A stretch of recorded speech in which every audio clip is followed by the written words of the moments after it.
உங்கள் அனைவருக்கும் என்னுடைய இனிய வணக்கங்கள். இப்பொழுது 1008 போற்றி திருவுரு பார்ப்போம். ஓம் மருவூரின் கண்ணே போற்றி, ஓம்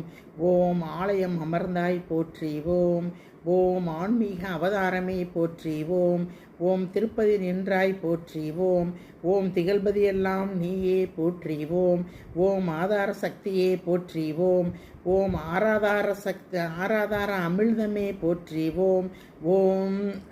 லலாடத்தின் லலிதையே போற்றி, ஓம் ஓம் மூலாதார மூர்த்தமே போற்றி, ஓம் ஓம் முக்கன் மடந்தையே போற்றி, ஓம் ஓம் சங்கரனை படைத்தவளே போற்றி, ஓம் ஓம் ஐங்கரனை பயந்தவளே போற்றி, ஓம் ஓம் ஆறுமுகனை தந்தவளே போற்றி, ஓம் ஓம் நாரணனாய் நின்றவளே போற்றி, ஓம் ஓம் நான்முகனாய்